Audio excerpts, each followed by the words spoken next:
ایک شخص نے اپنے کزن کو، اپنے چچا کے بیٹے کو، چچا زاد کو قتل کر دیا اور خود ہی اس کا مدعی بن کے حضرت موسیٰ کے پاس آیا کہ بتائیے جناب میرے اس بھائی کو کس نے قتل کیا ہے؟ حضرت موسیٰ نے ایک سادی سی بات کی، کیا فرمایا؟ وَإِذْ قَالَ مُوسَىٰ لِقَوْمِهِ إِنَّ اللَّهَ يَأْمُرُكُمْ أَن تَذْبَحُوا بَقَرَةً۔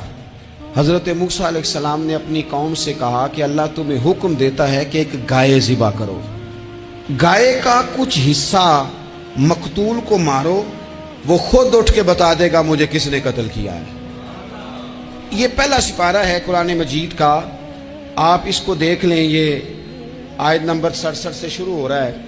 تو اب وہ چونکہ ذبح کرنا نہیں چاہ رہا تھا، اس کو پتا تھا کہ مجرم تو میں خود ہوں، وہ ذبح چونکہ کرنا نہیں چاہ رہا تھا، اس سے کہا کہ مارو ایک حصہ گائے کا، اس کو تو یہ اٹھ کے بتا دے گا۔ تو اس نے جواب کیا دیا؟ قالوا اتتخذون ہزوا، یعنی لگا آپ میرے ساتھ مذاق کرتے ہیں، کبھی ایسا بھی ہوا ہے؟ قال اعوذ باللہ ان اکون من الجاہلین، حضرت موسیٰ علیہ السلام فرمانے لگے میں اللہ کی پناہ مانگتا ہوں میں جاہلوں میں سے ہو جاؤں۔ جب کہا نہیں ذبح کرنی ہے تو اب ذرا دیکھیے کرنا نہیں نہ چاہ رہے۔ قالوا ادع لنا ربک یبین لنا ما ہی، کہنے لگے اے موسیٰ پھر آپ نہ رب سے دعا کریں کہ وہ ذرا کھول کے بتائے وہ گائیں کس طرح کی ہو، ارادہ نہیں نہ ذبح کرنے، آپ دعا کریں۔ قال انہ یقول انہا بقرۃ لا فارض ولا بکر، فرمایا کہ رب کہتا ہے وہ گائے نہ بوڑھی ہو نہ زیادہ بچیا ہو، عوان بین ذالک، ان کے درمیان ہو، یعنی جوان گائے ہو۔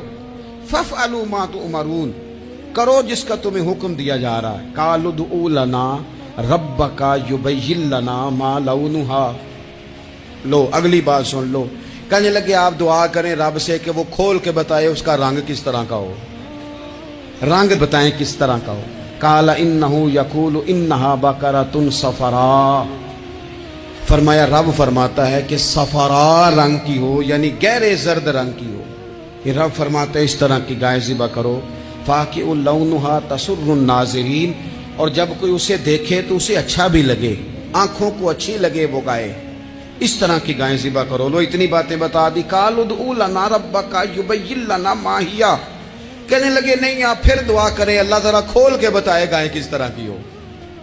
ان البقرۃ تشابہ علینا، ہمیں ذرا گائیں پر شبہ پڑ گیا ہے کس طرح کی ذبح کرنی چاہیے۔ وَإِنَّا انشاءاللہ لمہتدون، اگر اللہ نے چاہا تو ضرور ہم ہدایت پا جائیں گے۔ پھر اللہ تعالیٰ نے فرمایا کہ قال انہ یقول انہا بقرۃ لا ذلول تثیر الارض، گائیں اس طرح کی ہو کہ وہ کبھی کھیتی میں نہ چلائی گئی ہو، یعنی اس کو کبھی کام نہ اس سے لیا گیا ہو۔ بیل کو لوگ لگاتے تھے نا، جو کام آج ٹریکٹر سے لیا جاتا ہے وہ گائے بیل سے لیا جاتا تھا، تو وہ کھیتی باڑی کے کام نہ اس کو لگایا گیا ہو۔ ولا تسقی الحرث، اور نہ اس سے پانی نکالا گیا ہو، نہ کھیت چلانے ہل چلانے میں لگائی گئی ہو، اور وہ جو کنواں ہوتا تھا جس کے گرد گائیں گھومتی تھی، تو کہا وہ بھی کام اس نے نہ کیا ہو گائے نے۔ مسلمۃ لا شیۃ فیہا، وہ ہر عیب سے پاک ہونی چاہیے۔ قالوا الآن جئت